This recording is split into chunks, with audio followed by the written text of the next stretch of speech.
하나님 말씀으로 예배를 올려드립니다. 너희는 여호와 우리 하나님을 높여 그의 발등상 앞에서 경배할지어다. 그는 거룩하시도다. 너희는 여호와 우리 하나님을 높이고 그 성산에서 예배할지어다. 여호와 우리 하나님은 거룩하심이로다. 아멘. 자리에서 일어나실 분 일어나시고 사도신경 신앙 고백하십니다. 나는 전능하신 아버지 하나님 천지의 창조주를 믿습니다. 나는 그의 유일하신 아들 우리 주 예수 그리스도를 믿습니다. 그는 성령으로 잉태되어 동정녀 마리아에게 나시고 본디오 빌라도에게 고난을 받아 십자가에 못 박혀 죽으시고 장사된 지 사흘 만에 죽은 자 가운데서 다시 살아나셨으며 하늘에 오르시어 전능하신 하나님 우편에 앉아 계시다가 거기로부터 살아있는 자와 죽은 자를 심판하려 오십니다. 나는 성령을 믿으며 거룩한 공교회와 성도의 교제와 죄를 용서받는 것과 몸의 부활과 영생을 믿습니다. 아멘. 제 고백을 같이 하십니다. 하나님, 시와 찬미와 감사가 넘쳐야 할 우리 입술에는 원망과 불평과 거짓이 가득했습니다. 주님께서 베풀어 주신 은혜로 말미암아 나와 내 집이 평안하니 고통당하는 이웃을 기억하지 못했습니다. 이웃에게 원망 들을 만한 일이 생각나거든 예물을 두고 먼저 가서 화목하라 하셨는데 우리의 언행 심사는 주님 앞에 합당하지 않았습니다. 주님, 우리의 이기적인 행위들을 고쳐주시고 참 기쁨의 예배자로 세우소서. 예수님 이름으로 고백기도 드립니다. 아멘. 눈을 감으시고 가슴에 손을 얹으십니다. 진심으로 자신을 돌아보아 하나님 앞에 죄를 회개하는 성도들에게 주시는 주의 말씀을 들으십시오. 동이 서에서 먼 것 같이 우리의 죄가를 우리에게서 멀리 옮기셨으며 아버지가 자식을 긍휼히 여긴 같이 여호와께서는 자기를 경외하는 자를 긍휼히 여기시나니 이는 그가 우리의 체질을 하시며 우리가 단지 먼지뿐임을 기억하심이로다. 아멘. 자리에 앉으시기 바랍니다. 경배 찬송 부르십니다.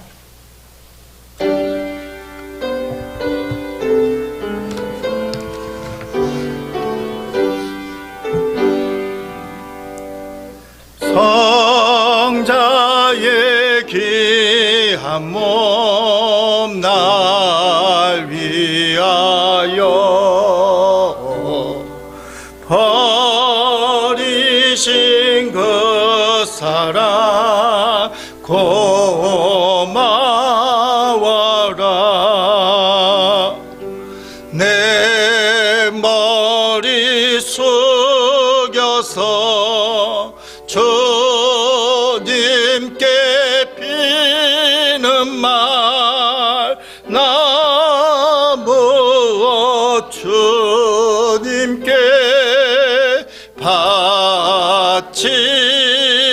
바치리까 지금도 날 위해 강구하시 이 옅은 믿음이 없나니 주님의 참사랑 고맙고 놀라워 찬송과 기도를 쉬지 않네. 주님의 십자가 나도 지고 신실한 믿음과 마음으로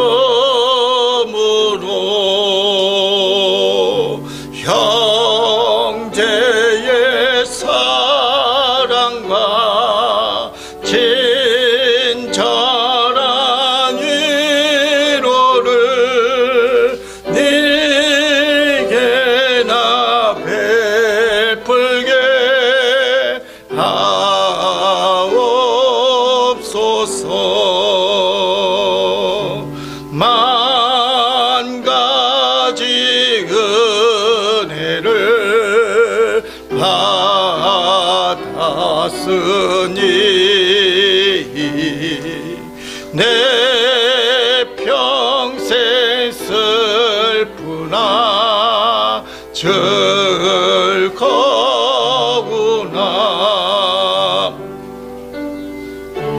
이 몸을 온전히 주님께 바쳐서 주님만 위하여 늘 살겠네.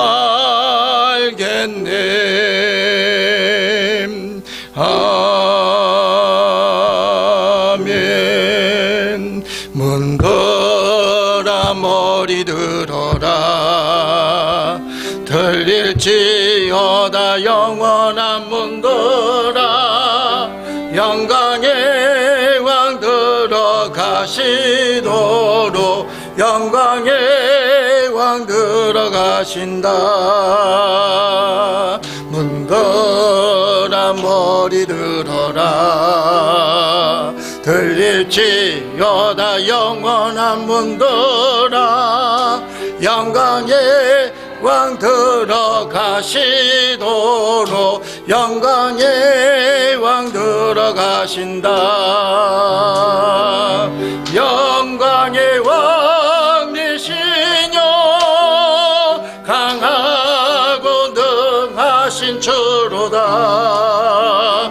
전쟁에 능하신 주시라. 다 찬양 위대. 영광의 왕 되시뇨 영광의 왕 되시뇨 강하고 능하신 주로다. 전쟁에 능하신 주시라. 다 찬양 위대한 영광의 왕 되시뇨 영광의 왕 되시뇨 강하고 능하신 주로다. 전쟁에 능하신 주시라. 다 찬양 위대하신 왕. 왕께 만세 왕께 만세. 당신은 영광의 왕이라. 다 찬양 위대하시. 문들아 머리 들어라. 문도 머리 들어라.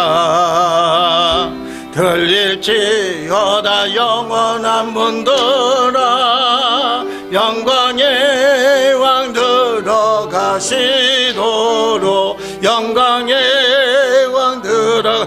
영광의 왕 되시뇨 영광의 왕 되시뇨 강하고 능하신 주로다. 전쟁에 능하신 주시라. 다 찬양 위대하신 왕. 아멘. 김남주 집사님 기도하시겠습니다.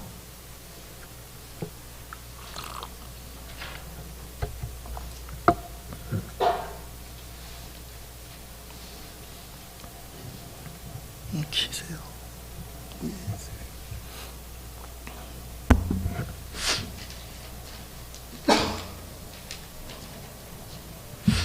기도드리겠습니다. 사랑과 은혜가 풍성하신 하나님 아버지 감사합니다. 오늘도 이 거룩한 주일을 허락하신 하나님 아버지께 감사와 찬양을 올려드립니다. 이 시간 우리가 주님을 예배할 때 성령 충만을 허락하셔서 영과 진리로 하나님을 예배하며 주님께 영광을 돌리게 하옵소서. 사랑의 주님, 코로나로 인하여 고통당하고 죽어가는 사람들이 있습니다. 불쌍히 여겨 주시옵시고 위로하여 주시옵소서. 속히 코로나 확산을 막아주시고 침체된 경기를 회복시켜 주시고 하나님께서 강권적으로 역사하셔서 이 나라가 주님의 공의로 바로 설 수 있도록 인도하여 주시옵소서. 하나님 아버지, 단위에 세우신 목사님을 위해 기도합니다. 날마다 영육간의 강건함을 허락하시고 성령 충만케 하셔서 맡겨주신 귀한 사명을 잘 감당케 하옵소서. 하나님, 목사님 가정을 지켜주시고 목회 사역과 복음 전파 사역 가운데 하나님의 충만한 기름 부으심을 소망합니다. 이 시간 말씀을 듣는 저희들을 마음과 뜻을 다하여 영적으로 눈이 떠이게 하시고 귀가 열리게 하옵소서. 해외에 계신 귀한 선교사님들을 위해 기도합니다. 영육간에 강건하게 붙들어 주시고 각 가정에 어려움이 없이 잘 감당케 하여 주시옵소서. 하나님 아버지, 자녀들의 삶을 주님과 함께 동행하시고 주님의 뜻 가운데 살아가는 자녀들이 되게 하시고 하나님 나라에 귀하게 쓰임받는 자녀들이 되게 하여 주시옵소서. 사업장과 직장을 감당하고 있는 우리 권속들이 있습니다. 하나님의 충만한 은혜와 복을 허락하여 주시옵소서. 각 가정에도 충만한 복을 허락하여 주시옵소서. 예배를 돕는 모든 손길을 기억하시고 그들의 섬김을 통하여 주님을 영광 받아 주시옵소서. 모든 영광과 찬양을 주님께 찬양과 감사와 주님께 영광을 돌리며 귀하신 우리 주 예수 그리스도 이름으로 기도 올려드렸습니다. 아멘.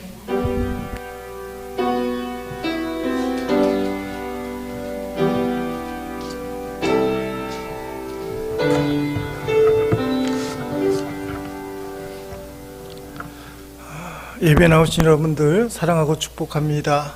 예배 가운데 하나님의 임재와 우리를 만져주시는, 특별히 나를 만져주시는 주님의 그 터치가 있기를 축복합니다.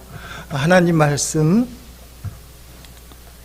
사무엘상 17장부터 보십니다. 17장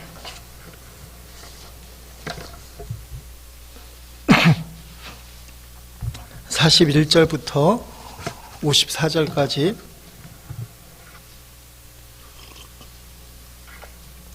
같이 읽겠습니다. 블레셋 사람이 방패된 사람을 앞세우고 다윗에게로 점점 가까이 나아가니라. 그 블레셋 사람이 둘러보다가 다윗을 보고 업신여기니 이는 그가 젊고 붉고 용모가 아름다움이라. 블레셋 사람이 다윗에게 이르되 네가 나를 개로 여기고 막대기를 가지고 내게 나왔느냐 하고 그의 신들의 이름으로 다윗을 저주하고 그 블레셋 사람이 또 다윗에게 이르되 내게로 오라. 내가 네 살을 공중의 새들과 들짐승들에게 주리라 하는지라. 다윗이 블레셋 사람에게 이르되 너는 칼과 창과 단창으로 내게 나아오거니와 나는 만군의 여호와의 이름 곧 네가 모욕하는 이스라엘 군대의 하나님의 이름으로 네게 나아가노라. 오늘 여호와께서 너를 내 손에 넘기시리니 내가 너를 쳐서 네 목을 베고 블레셋 군대의 시체를 오늘 공중의 새와 땅의 들짐승에게 주어 온 땅으로 이스라엘에 하나님이 계신 줄 알게 하겠고 또 여호와의 구원하심이 칼과 창에 있지 아니함을 이 무리에게 알게 하리라. 전쟁은 여호와께 속한 것인즉 그가 너희를 우리 손에 넘기시리라. 블레셋 사람이 일어나 다윗에게로 마주 가까이 올 때에 다윗이 블레셋 사람을 향하여 빨리 달리며 손을 주머니에 넣어 돌을 가지고 물매로 던져 블레셋 사람의 이마에 치매 돌이 그의 이마에 박히니 땅에 엎드려 지니라. 다윗이 같이 물매와 돌로 블레셋 사람을 이기고 그를 쳐 죽였으나 자기 손에는 칼이 없었더라.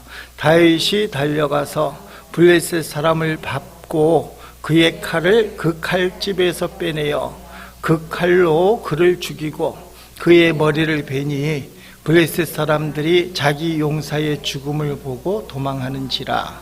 이스라엘과 유다 사람들이 일어나서 소리 지르며 블레셋 사람들을 쫓아 가이와 에그론 성문까지 이르렀고, 블레셋 사람들의 부상자들은 사라임 가는 길에서부터 가드와 에그론까지 엎드려졌더라. 이스라엘 자손이 블레셋 사람들을 쫓다가 돌아와서 그들의 진영을 노략하였고, 다윗은 그 블레셋 사람의 머리를 예루살렘으로 가져가는 갑주는 자기 장막에 두니라. 아멘. 이 다윗과 골리앗 이야기는 교회 안 다니는 사람들도 다 아는 유명한 이야기입니다. 하도 유명하기 때문에 너무 뻔한 스토리이지만 의외로 잘 모르고 있고, 또 여러 가지 설들이 있습니다. 우리가 이 다윗과 골리앗을 딱 한 번 말씀을 나누는 거니까 하나님이 주시는 은혜의 한 방향으로만 우리가 말씀을 나누기 원합니다.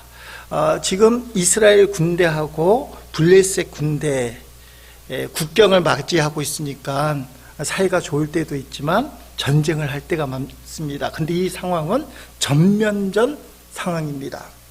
그러니까 나라에서 동원할 수 있는 모든 군대와 무기를 동원해서 이스라엘하고 블레셋이 전쟁을 하고 있습니다. 엘라라는 계곡을 중심으로 각 한 산을 차지하고 대치 중에 있는데, 섣불리 서로 싸움을 시작하는 일을 자제하고 있는, 그러니까 서로 전력이 비슷하기 때문에 지금 탐색전을 하고 있는 겁니다. 그게 40일이 진행이 되는데, 블레셋에게는 엄청난 장군이 하나 있었습니다. 이 골리앗이에요. 누구나 잘 아는 이 골리앗이 있습니다. 이 골리앗이 전쟁을 부추기려고 딱 나타나서는 이 상대방이 있는 이스라엘 군대를 향하여 큰 소리로 막 욕하면서 이렇게 얘기합니다. 너희 중에 한 명이 나와라.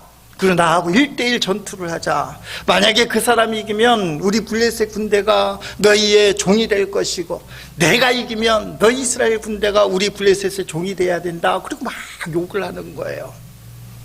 여러분, 영화를 보면, 중세 영화 같은 데 보면 큰 전쟁을 하기에 앞서서 1대1 결투가 일어납니다. 지금 그런 상황이긴 해요. 근데 문제는 뭐냐면, 이 골리앗이 보통 사람이 아니라는 거예요. 키가 3m쯤 되는 거, 성경에 보니까 갑옷 무게가 60kg쯤 되고, 그 다음에 창을 갖고 있는데 이 창 끝에 있는 이 창 무게가 7kg쯤 되는, 그러니까 골리앗의 몸무게가 얼마인지는 잘 모르지만 3m의 기골장대한 거인이 엄청난 소리로 이스라엘 향해서 한번 싸우자. 지금 그렇게 싸움을 하려고 하고 있습니다. 이런 상황 속에서 이스라엘은 어떻게 대책을 세우냐? 아무도 나가지 못하는 거예요. 그래서 이 당시에 초대왕 사울은 긴급하게 얘기를 합니다. 만약에 저 골리앗하고 싸워서 이기는 용사가 있다면 부귀영화를 보장할 뿐만 아니라 내 딸을 주겠다. 그 공주를 줘서 내 사위로 삼겠다. 근데 아무도 안 나가요. 그 골리앗의 기세등등한 위용이 너무 크기 때문에. 그때 꼬마, 나이가 한 15살쯤 보이긴 하지만 정확한 나이를 모르는 다윗이 전쟁터에 나타납니다. 다윗은 8형제인데 막내예요. 이 전쟁에 위로부터 세 형님이 참석을 하게 되는 겁니다. 이세가 아버지죠. 다윗에게 너희 형님들에게 이것을 전하고 오너라. 신부를 보냈는데, 이 다윗이 골리앗이 하나님의 군대를 모독하는 소리를 다 듣게 됩니다. 그때 다윗이 꼬마 아이가 그 하나님의 군대를 욕하는 소리, 하나님 군대만 욕했겠어요. 그때는 이 민족 간의 전쟁이 신들 간의 전쟁처럼 여길 때니까 내가 믿는 신이 이기게 해주신다. 이 다윗이 이런 반응을 보입니다. 사무엘상 17장 26절에 보니까 저 할례받지 못한 블레셋 사람이 누군데 감히 살아계신 하나님의 군대를 욕할 수 있습니까? 이 심부름온 다윗이, 막내 다윗이 신앙 고백을 분명히 하고 있는데, 우리 하나님은 살아계시다. 하나님은 살아계신 하나님이다. 우리 살아계신 하나님이 계신데 우리 하나님을 욕하는 저 할례받지 못한 이방인 블레셋 사람을 왜 가만히 놔두고 있는가? 여러분, 우리 하나님은 그냥 말장난, 언어 위에서만 끝나는 그런 하나님이 아니에요. 그리고 우리 하나님은 내 생각 속에서 머리에만 있는 상상의 하나님이 아니에요. 우리 하나님은 시퍼렇게 살아계신 하나님, 삶의 현장에서 경험되어진 하나님. 여러분, 그 경험이 있기를 축복합니다. 이제 그 얘기도 쭉 나와요. 다윗은 하나님이 살아계심을 분명히 알았어요. 그래서 이스라엘 군대가 가만히 있는 것에 대해서 참지를 못하는 것입니다. 하나님의 군대를 저렇게 욕하는데 왜 어른들이 가만히 있지? 다 전쟁터에 나온 군인들인데 아무도 싸우려고 안 하지? 다윗이 요새 말로 하면 뻑쳤어요. 그래갖고 기세등등하게 제가 저 골리앗하고 싸우겠습니다. 아마 눈에는 시퍼렇게 광기가 났는지 몰라요. 그리고 저 골리앗을 절대로 그냥 두지 않겠다는 아무도 못 말리는 엄청난 기운이 그 꼬마에게서 뿜어나왔는지 몰라요. 그래야만 말이 되거든요. 큰형 엘리압이 말립니다. 야, 너 또 잘난 척하면서 왜 전쟁터에 나와서 싸우려고 그래, 죽으려고 그래? 한마디로 얘기하면 그거잖아요. 아마 형님이 생각을 많이 해서 전쟁터에 내보내면 골리앗 앞에 완전히 죽은 몸이잖아요. 근데 못 말리는 거예요. 그 다윗에게서 뿜어나오는 뭔가 알 수 없는 어떤 힘. 아니, 그래야 성경이 이해가 돼요. 어떻게 이 꼬마 군대도 아닌 다윗을 골리앗 대장군 앞에 내놓을 수 있냐, 이 말이에요. 결국 다윗이 사울왕 앞에 불려가요. 이 꼬마가 저 골리앗 장군하고 싸우겠다고 합니다. 이 사울왕이 걱정이 돼서, 다윗, 너는 소년인데 저기 골리앗은 어렸을 때부터 전쟁에 나가 싸우기로 훈련받은 전쟁 용사 대장군이야.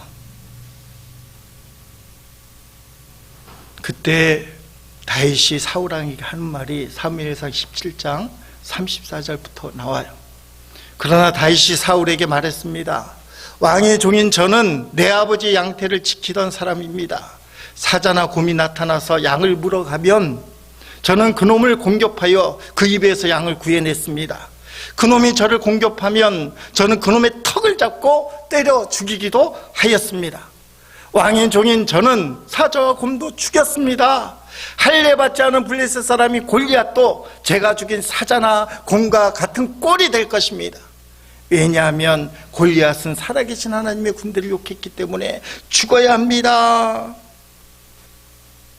이 다윗에게서 말로 표현할 수 없는 어떤 기세, 하나님을 향한 뜨거운 열정. 여러분, 이제 말씀을 가만히 풀어보면 다윗이 어느 날 우연히 믿음의 결단을 하고 골리앗을 무너뜨린 게 아니에요. 운으로 이긴 것이 아니라 믿음으로, 실력으로 이겼다는 것을 보게 됩니다. 여러분, 좀 가장되긴 했지만 다윗이 사자하고 곰을 잡았다는 거예요. 얼굴 표정들이 꼬마 다윗이 사자나 곰을 잡았을까? 저도 안 잡았다고 생각해요. 만약에 잡았으면 이스라엘에 소문이 엄청나게 날 거 아니에요. 근데 소문은 안 난 거 보면 이 꼬마 다윗이 좀 뻥을 친 것 같아요. 지난주에 살펴본 것처럼 왕의 후보자가 누구냐 할 때 아버지 이새가 이 다윗을 슬쩍 빠뜨린 거 보면 좀 장난꾸러기, 쉽게 말하면 사고뭉치, 그런 애들의 특징이 뭐예요? 뻥치는 거. 다윗이 사울왕 앞에서 그런 얘기를 하는 것입니다. 어쨌든 1대1 대결이 성사가 돼요. 이건 진짜 이해할 수 없는 일이에요. 아무리 급해도 그렇지 이 골리앗 앞에 목동 다윗 소년을 세울 수 있을까? 아무리 급해도 그렇지. 근데 여러분, 하나님이 함께하는 사람이 어떤 말로 표현할 수 없는 그 분위기, 그 신앙의 어떤 힘, 이게 다윗에게 있었어요. 그 사울왕도 못 말리고 형님도 못 말리고 아무도 못 말려서 다윗이 골리앗 앞에 딱 서게 됩니다. 골리앗이 보니까 참 웃기잖아요. 하룻강아지 더 무서울 줄 모른다고 조그마한 애가 나오더니 싸우겠다는 거예요. 기록상 보면 골리앗하고 한 번도 안 싸운 것 같아요. 그래서 골리앗은 이제 계시를 하는 겁니다. 야, 너가 죽으려고 나오는구나. 그래서 자식이가 믿는 신들의 이름으로 다윗을 막 저주를 하는 거예요. 이제 기세전을 하는 거예요. 아무리 꼬마이지만 이제 목숨 걸고 둘이 싸워야 되니까 막 기세등등하게 상대방의 약호를 죽이려고 막 퍼부었을 거예요. 다윗이 그걸 받고 하는 말이 있습니다. 그 말씀이 사무엘상 오늘 본문 45절에 나오는 말씀이에요. 다윗이 블레셋 사람에게 이르되 너는 칼과 창과 단창으로 내어오느니와. 골리앗은 칼과 창과 단창도 갖고 있고 환경이 너무 좋아요. 100% 이길 수 있는 전쟁이에요.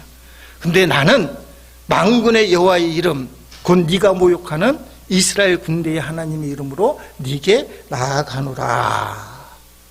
그리고는 붙어요. 골리앗에게는 방패마귀가 있었다고 본문에 기록되잖아요. 그 방패마귀를 딱 제끼고 이제 골리앗이 성큼성큼 대결하러 나오는데 조그만 다윗이 속도전을 보이기 시작해요. 가만히 있던 꼬마 다윗이 앞으로 재빠르게 달려가더니 주머니에서 돌을 꺼내고 물매에 탁 얹혀서 빙빙 돌리더니 골리앗 상에서 던졌어요. 어떻게 됐을까요? 답은 다 아죠. 자, 물매가 뭔지 모르는 사람들 다 알겠지만 그림을 한번 보겠습니다. 저게 물매예요. 이렇게 휘잉휘잉 돌릴 수 있는 거, 저기다가 돌을 넣으면 무게가 있어 잘 돌릴 거 아니에요. 그래서 가속이 돼서 돌을 탁 던졌어요. 이게 이제 목동 다윗이 양떼를 지킬 때 곰이나 사자가 왔을 때 던졌을 거예요. 그러니까 이게 훈련이 돼 있는 거예요. 준비된 다윗이. 이 물매만큼은 기가 막히게 던지는 다윗. 이 물매가 탁 날아가더니 골리앗의 이마 한가운데 탁 박혔어요. 그 어떤 사람은 그렇게 얘기해요. 골리앗하고 싸우는 게 뭐가 힘드냐? 너무 크기 때문에 아무렇게나 던져도 맞을 텐데, 아무렇게나 던져서 팔 맞고 다리 맞으면 끄떡도 안 하고 칼 들고 자기를 덤비면 죽잖아요. 근데 다윗은 정확하게 던졌어요. 이마에 탁 맞고 쓰러졌어요. 성경에는 죽었다고 얘기했지만 어쨌든 쓰러져서 다윗이 골리앗을 탁 받고 골리앗의 칼을 딱 꺼내요. 저 끔찍한 얘기입니다. 목을 베었다. 그것도 참 이해가 안 돼요. 꼬마 아이가 그 큰 거인의 목을 딱, 얼굴 표정들이 너무 끔찍하니까. 근데 요새 TV 같은 데 하도 나와서 그 다음에 전쟁 양상이 어떻게 될까요? 40일간 대치하고 있던 이스라엘 군대, 블레셋 군대가 그걸 다 지켜보잖아요. 그 말도 안 되는 싸움이에요. 이건 100%가 아니라 완전 꼬마 다윗의 전패가 분명한 이 결투에서 다윗이 이긴 거예요. 이게 엄청난 사건이잖아요. 그래서 사람들이 이 골리앗과 다윗의 전쟁에서 열광하는 거잖아요. 이스라엘이 와 함성을 지르면서 계곡을 넘어 블레셋 군대로 전진해 나갑니다. 전투가 아니라 학살이 벌어져요. 학살. 이미 기세가 꺾인 블레셋 군대가 덤벼들지도 못하고 혼비백산 도망가서 다 죽어 나가게 되는 것입니다. 이 싸움 때문에 다윗이 이스라엘 역사의 일약 영웅으로 이제 등장을 하게 됩니다. 그런데 여러분, 다윗이 어떤 마음으로 골리앗 앞에 섰을까? 무조건 이긴다. 이 부분에 대해서 우리가 잘 봐야 돼요. 무조건 이긴다는 믿음으로 만약에 하나님이 그 응답을 해주셨다면 앞으로 다윗이 행하는 모든 그 싸움, 전투, 전쟁에서 다윗은 백전백승을 해야 돼요. 모든 전쟁, 전투에서 이겨야 돼요. 근데 다윗이 백전백승 안 하거든요. 그러니까 이 골리앗과의 싸움에서 무조건 이긴다, 그것만 갖고는 승리했다라고 봐서는 안 돼요. 그래서 이 부분이 상당히 중요합니다. 다윗은 하나님의 뜻을 헤아렸다. 그게 본문 47절의 말씀이에요. 또 여호와의 구원하심이 칼과 창에 있지 아니함을 이 무리에게 알게 하리라. 전쟁은 여호와께 속한 것인즉 그가 너희를 우리 손에 넘기시리라. 하나님의 구원 역사, 이 골리앗 앞에서 아무 힘도 행할 수 없는 이스라엘 군대의 그 무력함, 여기서 우리를 구원하는 역사는 하나님께 속한 것인데 하나님의 손에 달렸다. 이 전쟁은 하나님께서 이기게 하시는 전쟁이다. 왜냐하면 저 이방인 블레셋 골리앗이 하나님을 모욕하니까. 그러니까 다윗의 이 골리앗과의 싸움에 임할 때의 그 마음 자세가 하나님, 내가 이 싸움에서 무조건 이기게 해주세요. 그게 아니라는 거예요. 여러분 기도할 때 내 이 기도의 문제, 이 응답이 무조건 응답받게 해주세요. 안 된다는 거예요. 그건 기복적인 기도잖아요. 다윗이 무조건 내가 이긴다는 생각으로 골리앗 앞에 선 게 아니라 하나님의 뜻이다라고 얘기해요. 하나님의 구원은 하나님 손을 들어준 사람에게 있다. 내가 지금 하나님 편에 있다. 심하게 얘기하면 다윗이 아무리 실력이 좋아도 하나님 편에 없다면 진다는 거예요. 거꾸로 다윗이 골리앗의 입장에 서고 상대방이 아주 미천하고 연약한 자일지라도 이거는 인간적으로 백전백승할 수밖에 없는 전쟁이지만 다윗이 하나님과 함께하지 않는다면 구원은 다윗에게 임하지 않는다는 거예요. 그걸 분명히 봤어요. 이 전쟁은 하나님이 기뻐하시는 전쟁입니다. 하나님이 함께하는 것이다. 하나님의 손이 우리와 함께한다.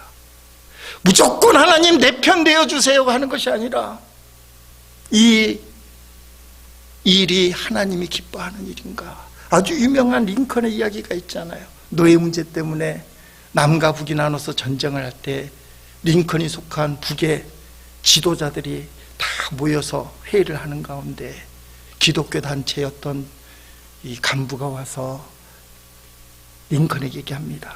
대통령님, 하나님이 우리 편이 되어주셔서 이번 전쟁에서 반드시 승리하도록 우리가 눈물로 간절히 기도하고 있습니다. 근데 링컨 대통령이 노하는 거예요. 아닙니다. 그렇게 기도하시면 안 됩니다. 하나님이 우리 편이 되어달라는 기도가 아니라 우리가 하나님이 편인 것을 우리가 항상 하나님 편이 될 수 있도록 그렇게 기도하십시오. 하나님 우리 편이라고 생각하면 내가 행하는 악한 것도 하나님이 용인한다고 생각을 해요. 목적이 분명하다고 생각하니까. 근데 늘 내가 하나님 편인가를 생각하면 내가 하는 과정도 행동도 하나님이 기뻐하실까? 내가 이거 잘못하면 하나님은 떠나가지 않나? 그런 생각을 해요. 한국 성도들의 약점이 거기 있어요. 내가 하나님의 뜻을 붙들고 생각하다면 내가 행하는 모든 가정은 하나님이 용납해 줄 거야. 아니에요. 내가 옳다고 생각하는 것이 분명히 하나님의 목적과 같을지라도 내가 그 목적을 이루기 위한 방법이 틀리다면 하나님의 손이 떠나버려요. 저는 이 기본적인 것이 한국교회의 아픔과 상실과 소음과 빛의 역할을 감당하지 못하는 원인이 되었다. 목적만 좋으면, 내 기도하는 것만 순수하면 어떤 방법을 쓰더라도 하나님은 기뻐하신다. 그래서 가정에서 하나님의 뜻을 벗어나요.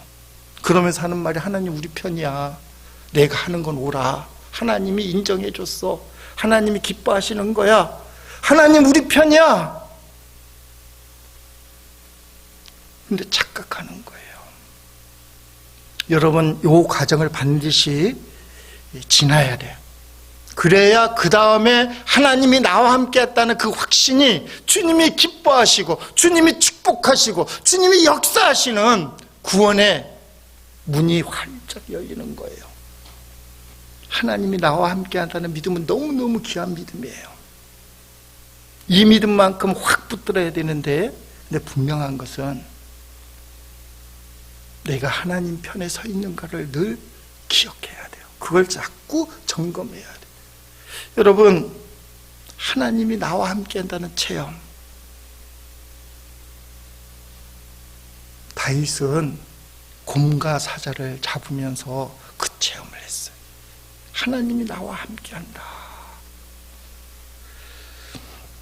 원영길 목사님이 쓴 책 중에 리더라면 다윗처럼, 그 책을 제가 다윗을 하다 보니까 책을 여러 권 사서 훑어보는데, 내가 알고 있는 예화, 그냥 인터넷에 그냥 이렇게 떠 있는 예화, 근데 그 예화의 출처가 거긴 걸 알게 됐어요. 그리고 구체적인 상황이 나타나는 거예요. 거기에 보니까 그 예화에 대한 이 원영일 목사님이 출처를 정확하게 밝히는 분이시더라고요. 이 예화를 이 기독교 치유 상담자인 정태기 박사님의 경험이다, 그렇게 얘기해요. 정태기 박사님은 아주 유명한 분이에요. 잘 모르면 한번 쳐보세요. 정태기 박사님. 이 정태기 박사님 미국에서 이제 치유를 하니까 상담도 공부할 때에 강 집사님이라는 사람이 식사 초대를 했다는 겁니다. 이유는 사냥을 갔다 와서 제가 한번 식사를 대접하겠습니다. 그래서 정태기 박사가 갔어요. 몇 번 식사 초대를 받은 경험이 있었기 때문에. 그래서 늘 먹던 곰고기, 사슴고기를 먹었다는 거예요. 좀 우리하고는 안 맞아요, 곰고기, 사슴고기. 근데 이어서 나오는 이상한 고기가 있는데 육질이 부드럽고 맛이 너무너무 좋다는 거예요. 호랑이 고기. 별로 놀라지도 않아요. 호랑이 고기를 먹었는데 육질이 너무 부드럽고 맛이 너무 좋다는 거예요. 좀 시간 차이가 있고 미국이긴 하니까 아마 제 생각으로는 요새는 곰 잡고 호랑이 잡았다가 큰일 날 겁니다. 오래전 이야기니까. 이 강 집사님이 호랑이를 어떻게 잡았는지 이 정태기 박사에게 설명을 해주는 거예요. 이 강 집사님이 동생하고 사냥터에 사냥개 2마리를 데리고 갔다는 겁니다.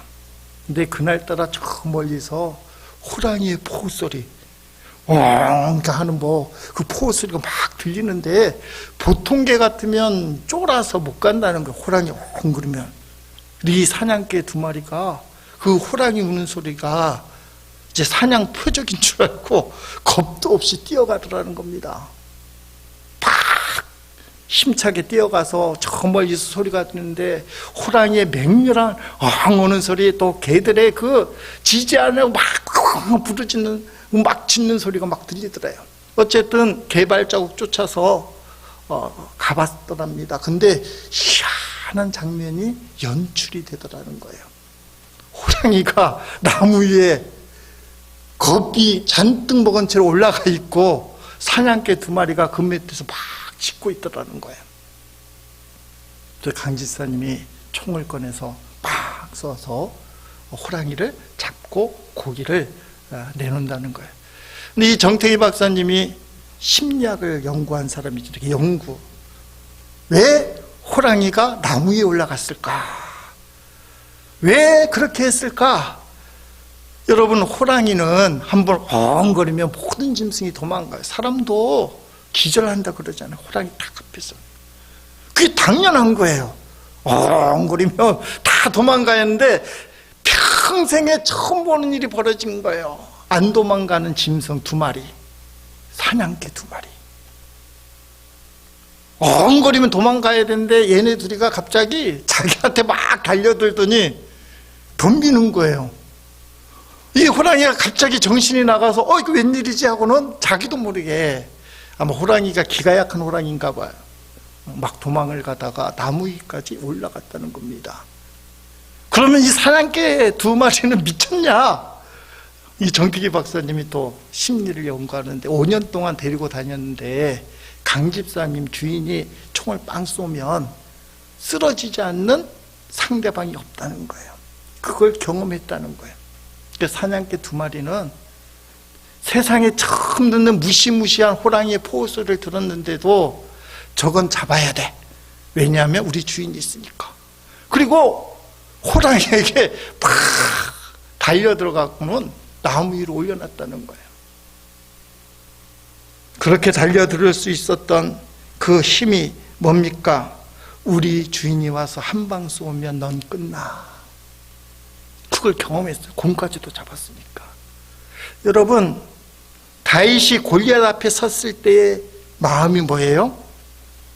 우리 하나님이 한 방 치면 너는 끝나. 이스라엘 군대와 사울왕은 골리앗을 더 크게 봤어요.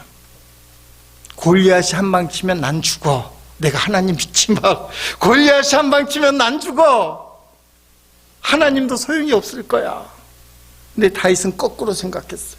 아무리 골리앗이지만 우리 하나님, 살아계신 하나님이 한 방 치면 넌 끝나. 그게 다윗의 믿음이에요.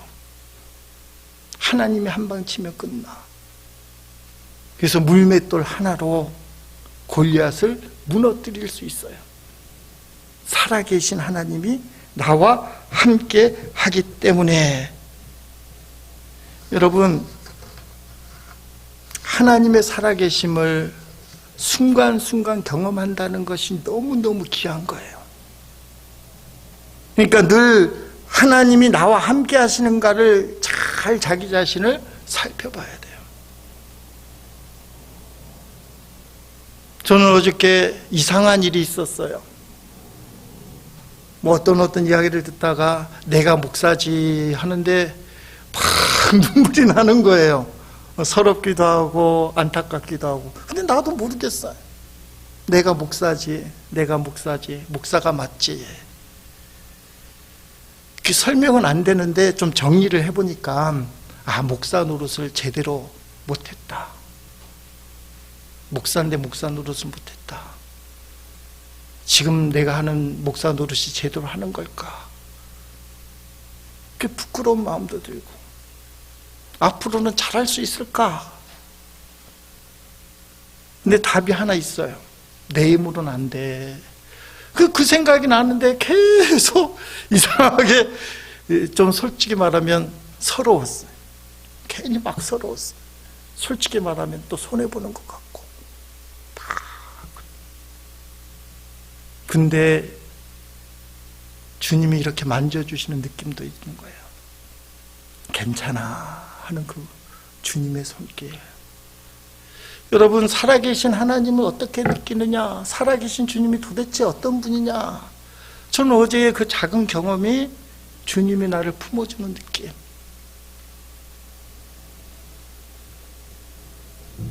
여러분, 주님이 함께하면 세상이 아무리 커 보여도 주님 때문에 믿음으로 도전할 수 있어요. 골리앗 앞에서도 설 수 있어요.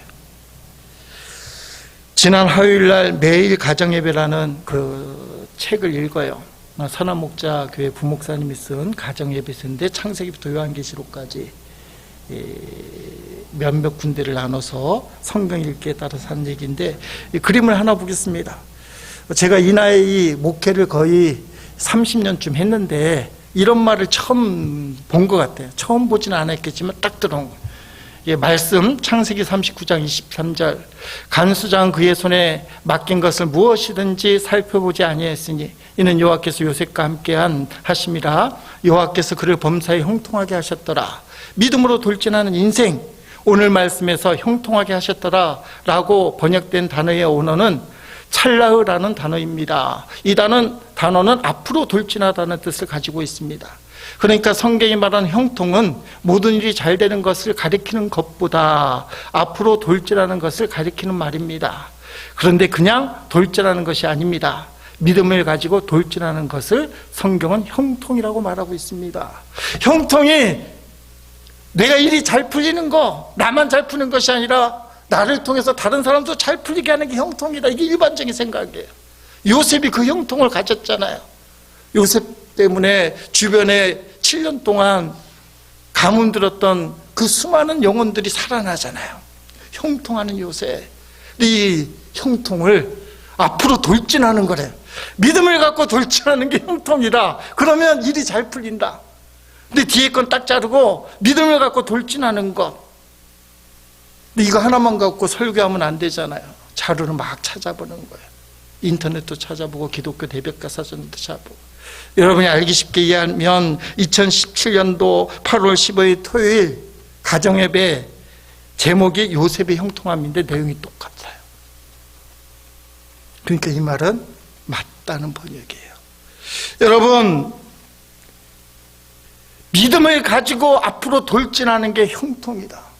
여러분이 하나님 앞에 형통하게 하옵소서 하면 어떻게 해야 돼요? 믿음을 가지고 돌진해야 돼요. 다윗은 골리앗을 향하여 믿음을 가지고 돌진했다. 이게 형통이에요.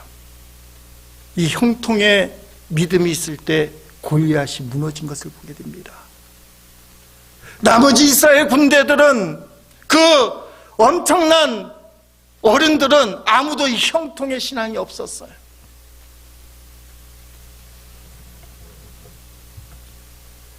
다윗하고 우리하고 틀린 게 있습니다. 이것도 짚고 넘어가야 돼요. 다윗은 골리앗을 선택할 수 있었어요. 근데 우리가 살다 보니까 우리는 골리앗을 피할 수가 없어요. 골리앗과 같은 인생의 문제, 내 힘으로 해결할 수 없는 엄청난 고난과 고통들이 우리 앞에 딱 놓쳐요. 그래서 요셉이 중요합니다.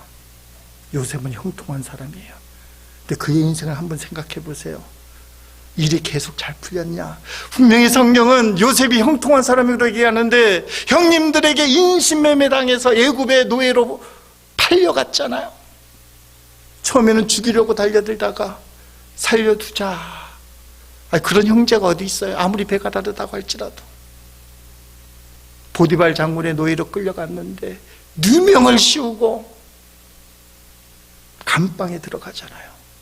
근데 성경은 그때마다 형통하다 그래. 형통하다. 어떻게 일이 형통해요? 첩적상중 일은 점점 안 풀려나가는데 근데 형통해요. 성경은 계속 형통하다고 얘기해요. 저기서도 형통하다고 그래요. 형통 일이 잘 풀리는 거라면 요셉은 형통이 아니에요. 요셉은 실패지. 근데 성경은 형통이라고 그래요. 왜요? 따라합시다. 믿음을 갖고 계속 돌진한다.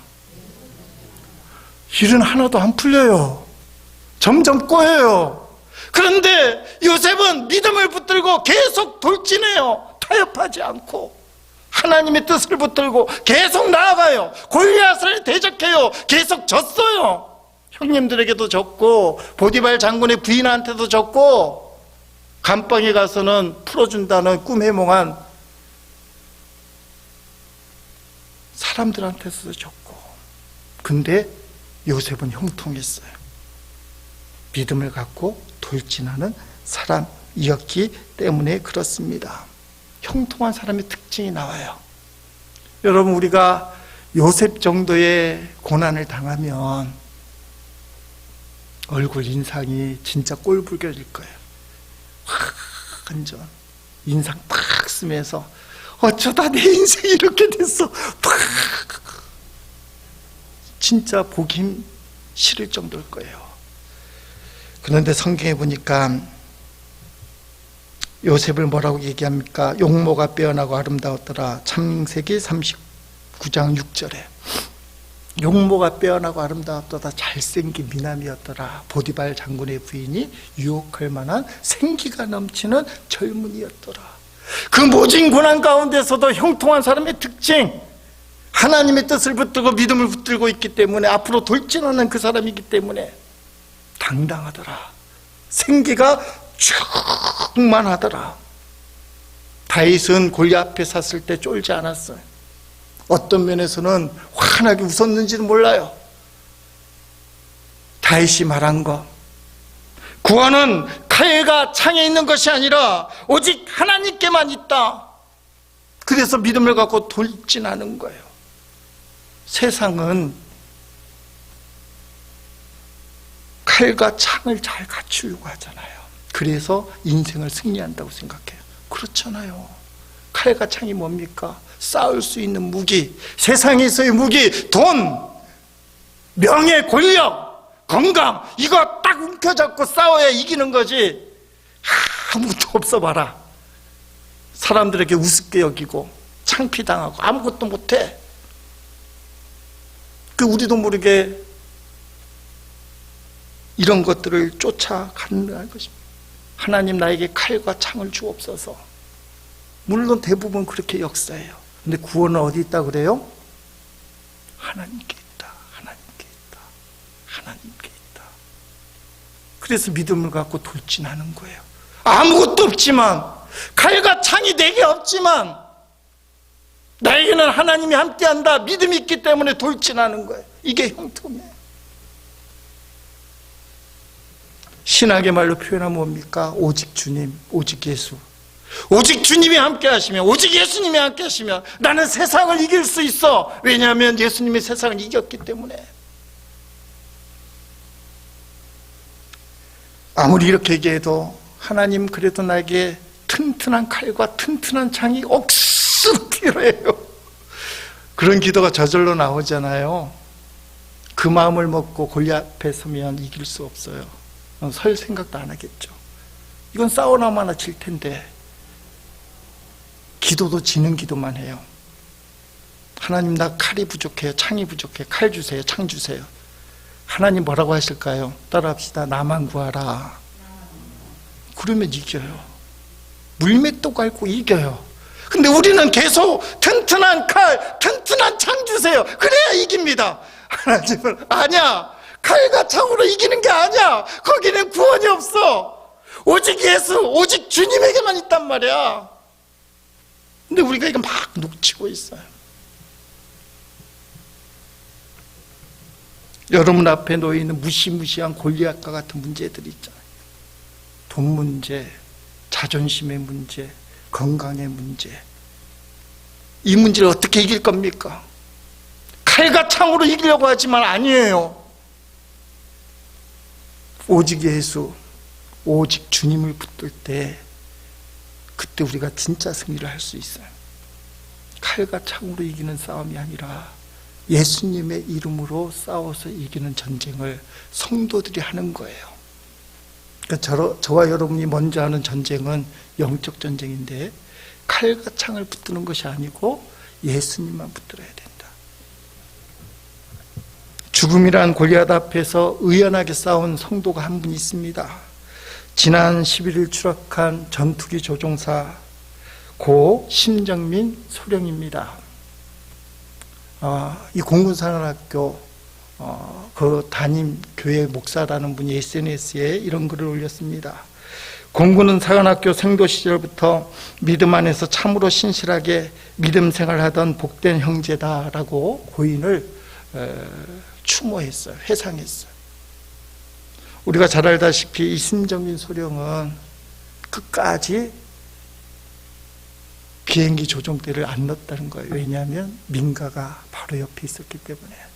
탈출할 수 있었음에도 불구하고 끝까지 조종대를 잡고 있다가 순직했다. 이게 쉬운 건 아닐 것 같아요. 예수 믿는 믿음이 죽음을 이긴 거예요.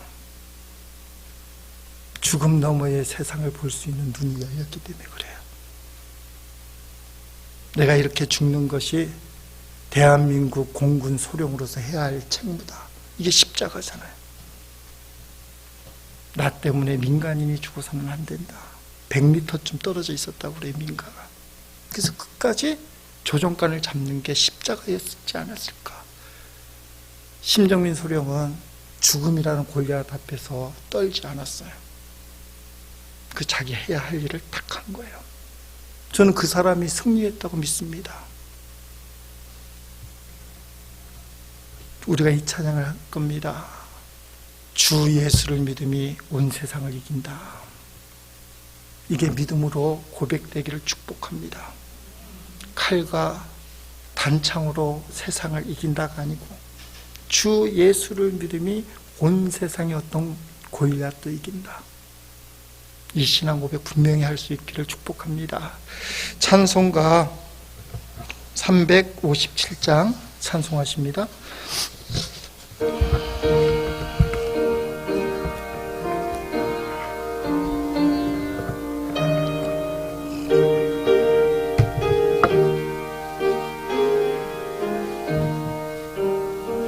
주 믿는 사람 일어나 다 힘을 합하여 이 세상 모든 마귀를 다 쳐서 멸하세. 저 앞에 오는 적군을 다 싸워 이겨라. 주 예수 믿는 힘으로 온 세상 이기네. 믿음이 이기네. 믿음이 이기네. 주 예수를 믿음이 온 세상 이기네. 온 인류 마귀 개굴로 큰 죄에 빠지니 진리로 띠를 띠고서 늘 기도드리세. 참 믿고 의지하면서 겁없이 나갈 때 주 예수 믿는 힘으로 온 세상 이기네. 아멘. 믿음이 이기네. 믿음이 이기네. 주 예수를 믿음이 온 세상 이기네. 끝까지 이긴 자에게 흰 옷을 입히고 또 영생복을 주시니 참 기쁜 일일세. 이 어두운 세상 지나서 저 천성 가도록 주 예수 믿는 힘으로 온 세상 이기네. 아멘. 믿음이 이기네. 믿음이 이기네. 주 예수를 믿음이 온 세상이. 한 번 더 합니다. 믿음이 이기네. 믿음이 이기네. 믿음이 이기네. 주 예수를 믿음이 온 세상 이기네. 아멘. 말씀 붙들고 합심해서 기도하십니다. 하나님 아버지 감사합니다. 다윗이 골리앗 앞에 서서 이겼습니다.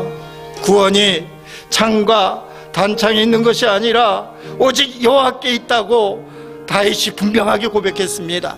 어린 다윗이지만 인생 승리의 비결, 전쟁 승리의 그 비결을 분명히 알고 있습니다. 우리는 하나님을 믿고 예수님을 구주로 믿지만 이 세상에서의 승패가, 이 세상의 싸움의 승패가 창과 단창이 있다고 생각합니다. 세상적인 무기를 갖춰야만 이긴다고 생각합니다. 그래서 돈이 더 필요하고, 그래서 건강이 필요하고, 그래서 성공이 필요하다고 착각합니다. 근데 다윗이 분명히 우리에게 가르쳐 줍니다. 너가 세상의 골리앗을 이기고 싶으냐? 구원은 창과 단창이 있는 것이 아니라 오직 예수님에게 있다. 오직 주님에게만 있다. 주님, 이 믿음을 붙들고 다윗처럼 앞으로 돌진하는 믿음을 갖게 하옵소서. 요셉이 그렇게 살았습니다. 성경은 이것을 형통이라고 얘기합니다. 형통의 삶은 어떤 고난과 풍파가 일어도 무너지지 않고 주님 붙들고 믿음으로 계속 돌진하는 것입니다. 환난 가운데서도 인상 쓰지 않습니다. 요셉은 용모가 아름답고 준수하였더라. 생기를 잃지 않았습니다. 예수 믿는 성도는 생명이 넘치기 때문에 우리가 믿음을 갖고 세상에게 돌진나갈 때 우리는 인상을 쓰지 않습니다. 우리에게는 생기가 충만합니다. 우리에게는 참 기쁨이 생깁니다. 하나님, 어떻게 참 기쁨으로 사는가? 어떤 환난과 고통 앞에서도, 세상의 아버지의 비바람 앞에서도 주님을 붙드는 것입니다. 비록 내가 창과 단창이 없다 할지라도 나에게 예수 그리스도의 이름이 있음을 믿고 믿음으로 도전하는 것입니다. 주님, 도전하게 하옵소서. 주님, 믿음으로 전진하게 하옵소서. 사랑하는 성도들이 세상의 골리앗에 무기력하게 무너지지 않고 주 예수의 이름으로 승리하게 하시옵소서. 저들의 삶의 현장에서 예수의 이름으로 물맷돌을 던져 아버지 골리앗의 이마에 던지게 하시고 상대방을 무너뜨리는 역사 하나님 경험하게 하옵소서. 그러기 위해서 훈련이 필요합니다.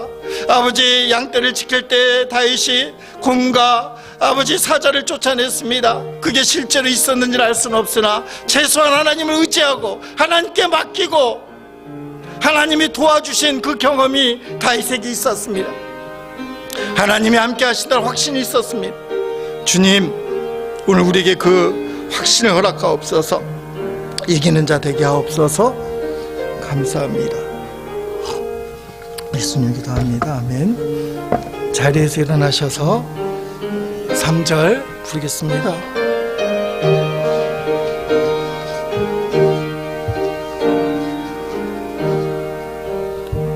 끝까지 이긴 자에게 흰 옷을 입히고 또 영생복을 주시니 참 기쁜 일일세. 이 어두운 세상 지나서 저 천성 가도록 주 예수 믿는 힘으로 온 세상 이기네. 믿음이 이기네.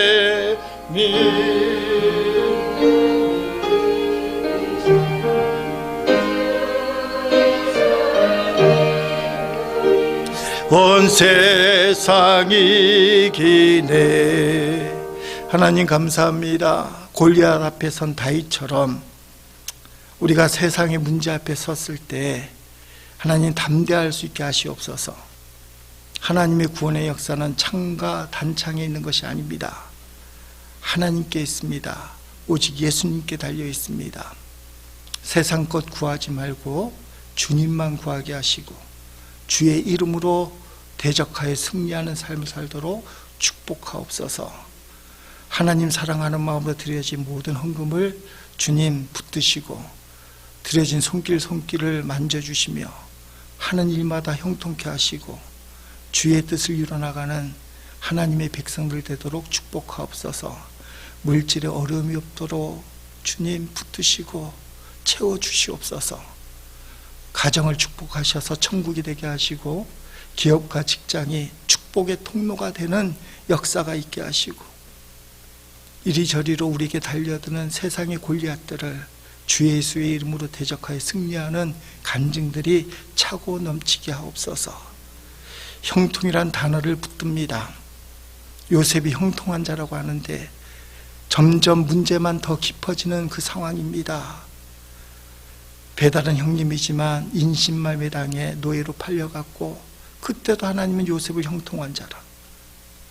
거기서도 누명을 씌우고 감옥에 들어갔는데, 근데 하나님 그때에도 요셉을 형통한 자라. 왜 형통합니까? 믿음을 붙들고 계속 전진했기 때문에 그렇습니다. 환경은 점점 어려워지지만 요셉은 형통한 자가 맞습니다. 살아계신 하나님의 세상에 증거했고 하나님의 영광을 드러냈습니다. 오늘 기억하게 하옵소서. 형통은 눈에 보이는 열매가 아니라 내 마음속에 들어있는 씨앗이다.